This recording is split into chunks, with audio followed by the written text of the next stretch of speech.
Salut les spinners, salut les spinneuses, ça fait assez longtemps, je l'avoue. Bon, j'espère que vous allez bien, que vous passez de bonnes fêtes.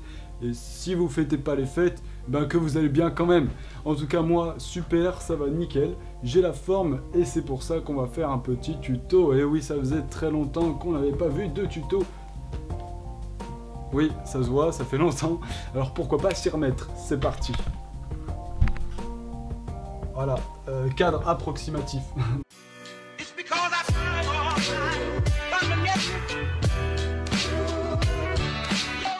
Vous vous demandez très certainement quelle figure nous allons apprendre. Eh bien, je vous le donne en mille, c'est le Spider Spin. Alors, à quoi va ressembler le Spider Spin? Eh bien, voilà, c'est ça, sauf que là, j'ai rajouté un petit truc à ma façon. Là, c'est le Spider Spin façon alpha, et là, c'est le Spider Spin normal. Moi, en fait, souvent, j'utilise en plus le petit doigt. Pour l'instant, je vais vous la prendre en mode normal, hein, bien sûr. Alors je spin avec un mode que j'ai fabriqué dans la dernière vidéo, hein, c'est un peu un fait maison. Le Spider Spin, qui est une figure bien sûr inventée par Spider-Man, on se le doute, excellent. Eh bien, comment le faire? Eh bien, pas comme ça déjà, hein. Je vous annonce qu'on va se redresser un petit peu les manches là, et y aller pour de bon. Alors, comment ça commence? En fait, ça commence un peu comme un turnaround. Donc voilà, je vous invite déjà à prendre le turnaround parce que c'est une figure, en fait, le Spider Spin qui est assez compliqué. Voilà, on va se le dire, c'est pour les professionnels. Enfin, vous avez compris qu'il faut quand même un minimum de dextérité pour le Spider Spin, donc il va falloir que vous sachiez maîtriser pas mal d'autres figures avant. Voilà. On va commencer dans la même position que pour le turnaround, hein, c'est vraiment pareil, sauf que on va pas le rechoper ici, hein. Là, une fois que le stylo va être parti, on va essayer de faire un mouvement de main comme ça pour arriver comme ça. Tac. Parce qu'en fait, vous voyez le turnaround, on a la main qui reste bien verticale. Pour le Spider Spin, on va faire qu'elle soit horizontale comme ça. Voilà. Donc au début, peut-être la technique, c'est de pas essayer de récupérer le stylo, juste de faire ça, quoi. Juste de faire un mouvement de poignet pour que la main s'oriente dans la bonne position. Parce que le but, ça va être quoi? Ça va être de venir faire tourner le stylo sur ces doigts-ci. Tac. Donc par un mouvement, voilà, bon là, je voulais pas forcément le rattraper, mais voilà, c'est ça le truc qu'on va faire au début. Tac, comme ça.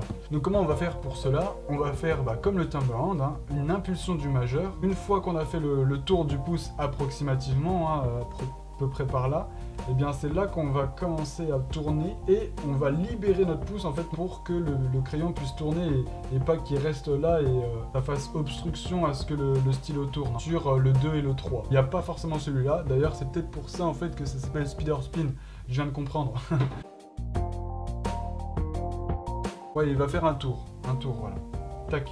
Alors, comment on peut faire pour faire le tour et le rattraper une fois qu'il a fini son tour? Alors moi, j'ai une petite technique, je sais pas vraiment si c'est la bonne, en tout cas, je vais vous la donner, peut-être pour le début, ça peut quand même aider. C'est quand on est là, et ben moi, je le fais d'abord tourner sur le 2, et après, je vais rebaisser le 3 pour en fait lui donner un peu de l'élan, un peu comme pour un power pass, quoi. Et une fois que l'élan est donné, et ben je viens le récupérer comme ça, et je remets mon pouce, tac, et ça le récupère. Je vais mettre des petits ralentis. Moi je trouve que c'est assez joli et déjà aussi pratique. Ça donne un bon élan. Donc comment faire pour donner ce petit élan? Il faut être très doux, hein, c'est la technique. Il faut vraiment pas faire des coups de bourrin. Comme pour le power pass, c'est vraiment des petits mouvements, il faut y aller tout doucement. Le mouvement où on est là, il va nous servir voilà, à faire ça. Ça peut être peut-être un petit exercice aussi que vous pouvez faire. Vous mettez votre crayon comme ça, vous baissez votre doigt numéro 3 pour après donner de l'élan pour qu'il vienne par-dessus le pouce. Voilà, ça fait un truc comme ça. Bon, il faut donner un petit mouvement de poignet, enfin, c'est un peu bizarre en fait cet exercice, je sais pas s'il est très, très utile, mais pourquoi pas. Regardez, ça fait ça, ça, et là on remet le pouce pour que ça fasse le tour complet. Après que vous ayez maîtrisé ma petite technique qui est peut-être pas la meilleure, mais voilà, vous pouvez vraiment essayer de le faire seulement avec l'impulsion du majeur, du début. Voilà, donc qu'avec l'impulsion du majeur, ou alors avec un mouvement infime du 3.